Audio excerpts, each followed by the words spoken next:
નમસ્કાર મિત્રો, નીતિ સેતુ યુટ્યુબ ચેનલમાં આપ સૌનું સ્વાગત છે અને દર વખતે ઇન્કમ ટેક્સના જુદા જુદા નિયમો વિશે આપણે ચર્ચા કરતા હોય છે. આજનો મુદ્દો છે મારે ઇન્કમ ટેક્સનું રિટર્ન ફાઇલ કરવું ફરજિયાત નથી.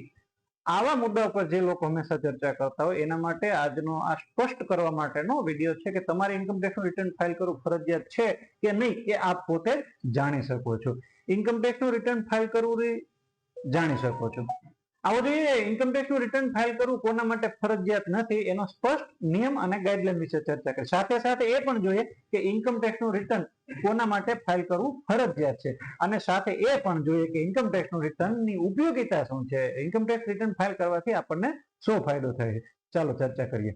મિત્રો, સરકાર શ્રી દર વખતે પોતાના નિયમો જે છે એ દર વર્ષ પ્રમાણે જાહેર થતા હોય છે. આજે આપણે જે ચર્ચા કરવી છે એ આકારણી વર્ષ એટલે કે એસેસમેન્ટ યર 25-26 અને આપણી આવકનું વર્ષ જે છે એ 1/4/24 થી 31/3/25 ની જે આવક છે એના ઉપર આપણે આ બાબત ઉપર ચર્ચા કરવી છે કે ભાઈ તમારે આ વર્ષની આવક પ્રમાણે ઇન્કમ ટેક્સનું રિટર્ન ફાઇલ કરવું ફરજિયાત છે કે નહીં એ તમે જાણી શકો છો. ઓકે, સૌપ્રથમ ઇન્કમ ટેક્સનું રિટર્ન ફાઇલ કરવા માટે સરકારે આપેલી કરમુક્ત મર્યાદા એ આપણા માટે ખૂબ અગત્યનો શબ્દ છે અને એને સમજવું જરૂરી છે. સરકારશ્રીના અત્યારના નિયમ મુજબ આપણે કાં તો ન્યૂ રિઝ્યુમ પ્રમાણે ઇન્કમ ટેક્સનું રિટર્ન ફાઇલ કરી શકીએ છીએ અથવા તો ઓલ્ડ રિઝ્યુમ પ્રમાણે ઇન્કમ ટેક્સનું રિટર્ન ફાઇલ કરી શકીએ છીએ. હવે જો તમે ન્યૂ રિઝ્યુમ પ્રમાણે ફાઇલ કરતા હોય તો સરકારની ઝીરો ટેક્સ એટલે કે 3 લાખ સુધી મર્યાદા છે. 3 લાખ સુધીની જ્યાં સુધી તમારી આવક હોય ત્યાં સુધી તમને ઝીરો ટેક્સ લાગે છે. ઝીરો ટેક્સ જેમને આવે છે એ લોકો ઇન્કમ ટેક્સનું રિટર્ન ફાઇલ કરવું ફરજિયાત નથી. ઓલ્ડ રિઝ્યુમ પ્રમાણે જોઈએ તો 2,50,000 ની મુક્તિ મર્યાદા સામાન્ય નાગરિક માટે. જેમની ઉંમર 60 વર્ષ કરતા વધારે છે, સિનિયર સિટીઝન છે, એવા લોકોને 3 લાખની આવક મર્યાદા ઉપર કરમુક્ત છે એટલે 0% ટેક્સ છે એટલે ઇન્કમ ટેક્સનું રિટર્ન એમને ફાઇલ કરવું ફરજિયાત નથી. જેમની આ ઉંમર 80 વર્ષ કરતા વધુ છે, જે સુપર સિનિયર સિટીઝનો છે, એમની આવક જો 5 લાખ કરતા વધુ હોય ત્યારે એને ઇન્કમ ટેક્સનું રિટર્ન ફાઇલ કરવું. મતલબ 5 લાખ સુધીની ઇન્કમ ટેક્સના રિટર્ન ઇન્કમ ટેક્સ ઉપર 0% ટેક્સ લાગે છે. આવા સુપર સિનિયર સિટીઝનોને 5 લાખ સુધી આવક હોય ત્યાં સુધી ઇન્કમ ટેક્સનું રિટર્ન ફાઇલ કરવું ફરજિયાત નથી. મિત્રો, આ આવકની વાત છે, આમાંથી કોઈ પણ જાતના ડિડક્શન કે કોઈ પણ કપાત બાદ કર્યા પહેલાની જે ગ્રોસ આવક છે એના ઉપર આપણે ચર્ચા કરી રહ્યા છીએ. એ આવક અહીંયા આપણે ધ્યાનમાં લેવાની છે. હું એમ કહું કે કોઈ રામજીભાઈ નામની વ્યક્તિ છે અને એમને 15,000 રૂપિયા દર મહિને પેન્શન આવે છે અથવા તો પગાર આવે છે, તો એક વર્ષના 12 લેખે આપણે કરીએ તો એની આવક 1,80,000 રૂપિયા વર્ષની થઈ. હવે જો 1,80,000 આવકની મર્યાદા થઈ તો આ બંનેમાંથી એક પણ કન્ડિશન લાગુ પડતી નથી એટલે આ રામજીભાઈને ઇન્કમ ટેક્સનું રિટર્ન ફાઇલ કરવું ફરજિયાત નથી. પણ જો રામજીભાઈ ધારે, જો રામજીભાઈ ઈચ્છે તો પોતાનું ઇન્કમ ટેક્સનું રિટર્ન ચોક્કસ ફાઇલ કરાવી શકે છે. ક્લિયર? ઓકે, હવે આમાં આવક આપણે કઈ કઈ ગણવી, કેવી આવક જે છે તેને આપણે ઇન્કમમાં ગણવાની છે આવો જોઈએ. તો કોઈ પણ વ્યક્તિને પગારની આવક હોય અથવા તો પેન્શનની આવક હોય એ આવકમાં ગણવામાં આવે છે. હાઉસિંગ રેન્ટ આવક, કોઈ પણ મિલકત ભાડે આપેલી છે અને એનું રેન્ટ ઇન્કમ આવે છે તો આવી રેન્ટ ઇન્કમને આવક ગણવામાં આવે છે.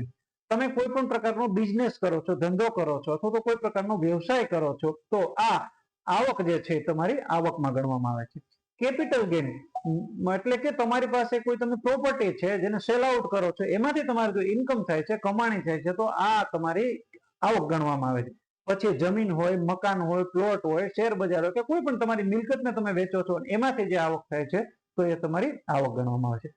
અધર્સ ઇન્કમ એટલે કે અન્ય ઇન્કમ, જેમાં તમે બેંક વ્યાજ છે, એફડી ઇન્ટરેસ્ટ ઇન્કમ છે, આવી જો તમારી આવક છે તો આ પણ તમારી કરપાત્ર આવક ગણાય છે.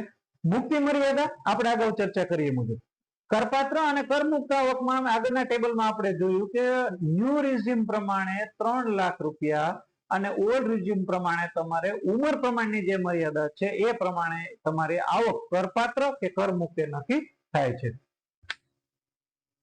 સ્પષ્ટ જોઈએ તો ભાઈ કોને ઇન્કમ ટેક્સનું રિટર્ન એટલે કે આઈટીઆર ફાઇલિંગ ફરજિયાત નથી, કોને આઈટીઆર ઇન્કમ ટેક્સનું રિટર્ન ફરજિયાત નથી. તો કન્ડિશન જોઈએ તો કે જેને માત્ર ને માત્ર વ્યાજ આવે છે અથવા તો ખાલી પેન્શન આવે છે અને એને કોઈ ટીડીએસ કાપતું નથી અને એની આવકની મુક્તિની મર્યાદા અગાઉ ચર્ચા કરી એટલી છે તો તમારે ઇન્કમ ટેક્સનું રિટર્ન ફાઇલ કરવું ફરજિયાત નથી.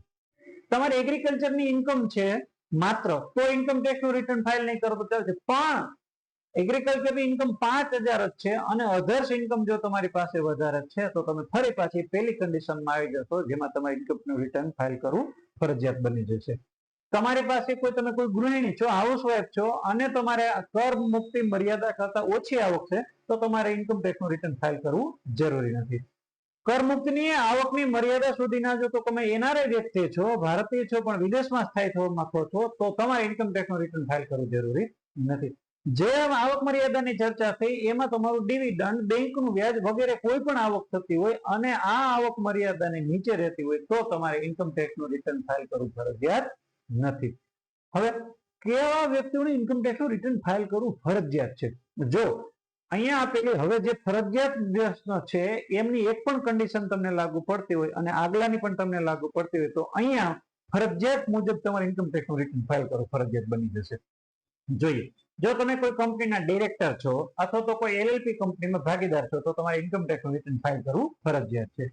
તમે વર્ષમાં તમારા સેવિંગ એકાઉન્ટની અંદર 50 લાખ ડિપોઝિટ કરો છો અથવા તો કરંટ એકાઉન્ટની અંદર 1 કરોડ રૂપિયા ડિપોઝિટ કરો છો તો તમારે ઇન્કમ ટેક્સનું રિટર્ન ફાઇલ કરવું ફરજિયાત છે. તમે વિદેશ યાત્રા પર જાઓ છો અને ત્યાં તમે 2 લાખ રૂપિયાથી વધુ ખર્ચ કરો છો તો તમારે ઇન્કમ ટેક્સનું રિટર્ન ફાઇલ કરવું ફરજિયાત છે. તમારું ઇલેક્ટ્રિસિટીનું બિલ 1 વર્ષની અંદર 1 લાખ કરતા વધારે આવે છે તો તમારે ઇન્કમ ટેક્સનું રિટર્ન ફાઇલ કરવું ફરજિયાત છે. જો તમારો ટીડીએસ કોઈ કાપે છે, એડવાન્સ ટેક્સ કાપે છે, એ 25,000 અથવા તેથી વધુ કપાય છે અને જો તમે સિનિયર સિટીઝન હોય અને તમારું 50,000 રૂપિયા સુધીનું કોઈ ટેક્સ કાપે છે, ટીડીએસ કાપે છે તો તમારે ઇન્કમ ટેક્સનું રિટર્ન ફાઇલ કરવું ફરજિયાત છે. જો તમે ધંધો કરો છો, જે એમ બિઝનેસ કરો છો, એનું ટર્નઓવર વર્ષે 60 લાખ કરતા વધુ છે તો તમારે ઇન્કમ ટેક્સનું રિટર્ન ફાઇલ કરવું ફરજિયાત છે. તમે વ્યવસાય કરો છો અને તમારે 10 લાખ કરતા વધારે આવક છે, તમે કોઈ પ્રોફેશન ધરાવો છો તો તમારે ઇન્કમ ટેક્સનું રિટર્ન ફાઇલ કરવું ફરજિયાત છે. અને જો તમારો કોઈ ટેક્સ કાપેલો છે એ ટેક્સને તમે રિફંડ મેળવવા માંગો છો તો ઇન્કમ ટેક્સનું રિટર્ન ફાઇલ કરવું ફરજિયાત છે, કેમ કે ઇન્કમ ટેક્સનું રિટર્ન ફાઇલ કર્યા વગર આપણે આપણા રિફંડનો રિક્લેમ એટલે કે દાવો કરી શકતા નથી. હવે આ ઇન્કમ ટેક્સ રિટર્ન ફાઇલ કરવાની ઉપયોગિતા શું, આનો ઉપયોગ શું, તો આ ફાયદો કોના માટે? તો ઇન્કમ ટેક્સનું રિટર્ન ફાઇલ કરવાથી ભવિષ્યમાં લોન મેળવવા માટે સહેલાઈ પડશે, કેમ કે લોન લેવા માટે ઇન્કમ ટેક્સનું રિટર્ન લોકો ફરજિયાત માંગતા હોય છે, કેમ કે ઇન્કમ ટેક્સનું રિટર્ન એ તમારી આવકનો સ્ત્રોતનો પુરાવો છે. ઓકે, તમે કોઈ પણ વિદેશ જવા માંગો છો, પરદેશ જવા માંગો છો, એની અરજી કરી રહ્યા છો તો પણ તમે ભારતના કરદાતા છો, ભલે તમે ટેક્સ નથી ભરતા પણ એના એવિડન્સ તરીકે પણ તમારે ઇન્કમ ટેક્સનું રિટર્ન તમારી પાસે હોવું જરૂરી છે. ભવિષ્યમાં તમારા આવકનો પુરાવો જ્યારે બતાવવાનો થાય કે મારે આ વર્ષની આટલી આવક હતી તો એવા પુરાવા તરીકે અને ક્યારેક ક્યારેક તો એડ્રેસ સરનામાના પુરાવા તરીકે પણ ઇન્કમ ટેક્સનું રિટર્ન ફાઇલ કરવું જરૂરી છે. જો કે તમારો ટેક્સ કાપેલો છે, ટીડીએસ કપાયેલો છે તો એમનો રિફંડનો દાવો કરવા માટે પણ ઇન્કમ ટેક્સનું રિટર્ન ફાઇલ કરવું ફરજિયાત છે. મિત્રો, આ વિડીયોમાં તમે ચોક્કસ સમજાય છો કે તમારી આવક મર્યાદા, તમારી કેટલી આવક છે એના ઉપરથી તમારે જાતે નક્કી કરવાનું છે કે તમારે ઇન્કમ ટેક્સનું રિટર્ન ફાઇલ કરવું ફરજિયાત છે કે નહીં. તમામ વસ્તુને સમજ્યા પછી જ તમે નિર્ણય લો કે તમારે ઇન્કમ ટેક્સનું રિટર્ન ફાઇલ કરવું ફરજિયાત નથી. આ વિડીયો મેં માત્ર ને માત્ર જાગૃતતા માટે બનાવેલો છે, કોઈ પણ પ્રકારની આવક માટે બનાવેલ નથી. તમે ઇન્કમ ટેક્સ રિટર્ન નથી ફાઇલ કરવું આવો જો નિર્ણય લેતા હો તો આ માટે આ વિડીયો તો જુઓ જ, પણ તમારા જે કરવેરા સલાહકાર છે એમની પણ ખાસ સલાહ લો.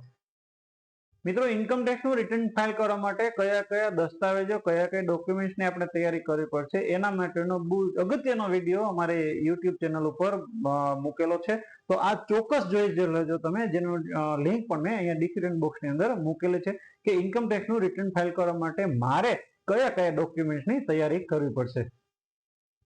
મિત્રો, આ નીતિ સેતુ યુટ્યુબ ચેનલમાં હંમેશને માટે આવા જાગૃતિ માટેના મને તમને ઉપયોગી થાય એવા મુદ્દા ઉપર ચર્ચા કરવામાં આવે છે. આ ચેનલને જો તમે સબસ્ક્રાઇબ ન કરી તો સબસ્ક્રાઇબ કરી દેજો, કારણ કે આ રીલ નહીં પણ રિયલ લાઈફની વાતોની હંમેશા અહીંયા ચર્ચા કરવામાં આવે છે. મિત્રોને લાઈક કરો, શેર કરો અને કોમેન્ટ જરૂર કરશો. આભાર. જય માતાજી.